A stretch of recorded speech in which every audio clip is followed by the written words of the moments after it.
Here's your New York Muscle Radio fitness tip with Anthony Bevilacqua and Pete Kacharian. New York Muscle Radio's fitness tip number 1.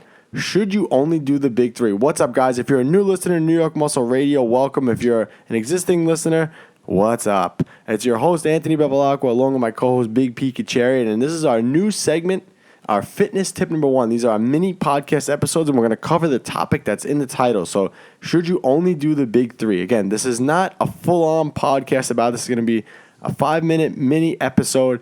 Again, so don't forget to check out the other podcasts and subscribe and skim through and listen to them all. But what's up, big guy? So, should you only do the big 3? Should the big 3 make up your majority of your program? Yeah, man. And this is a topic that I think is very, very relevant right now because a lot of people are starting to cut down on training, which was never the trend. The trend was always do more, do more, do more. And lately, it seems like people are all saying, you just need to do the basics. You just need to do your progress on your squat, progress on your bench, progress on your deadlift. And even not just the big 3. People are really doing very consolidated type training lately. And I've never done that. When I first started training, it was more consolidated than when I do it now. But the big mistake that a lot of people are making is that these exercises are going to help you put on muscle to your whole body. But if you're trying to build a complete physique, you're still going to be neglecting the smaller muscle groups if you're not working them directly.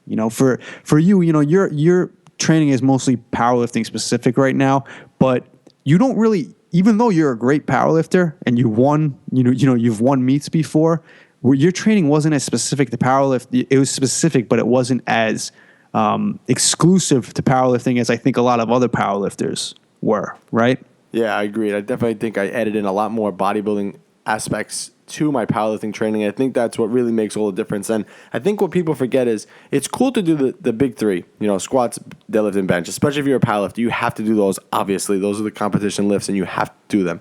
The problem is that you develop weaknesses when you don't do anything else. So just for example, let's just say, your squat. Let's just say you're a low bar squatter and you constantly do low bar squats. Well, if I told you, okay, you're low bar squatting 400 pounds, congratulations, good job for you. Let's switch to high bar now.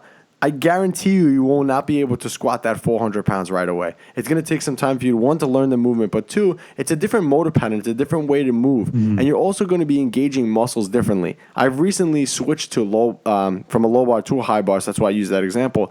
But switching to the high bar, I'm getting so much more glute activation, so much more quad activation, and overall, I think that's what's going to develop a bigger, stronger base for my squat. If you're just proficient in the low bar squat, how much can that translate over to a bigger low bar squat? I get it. If you want to squat big, you have to keep squatting, but you're going to have to do other movements to help enhance that movement. So if you're predominantly a low bar squatter, stick with that, but don't forget to add in those other movements that you're going to need to progress. So do your low bar one day, do a high bar another day, do a front squat another day. That's what's going to make you stronger all around.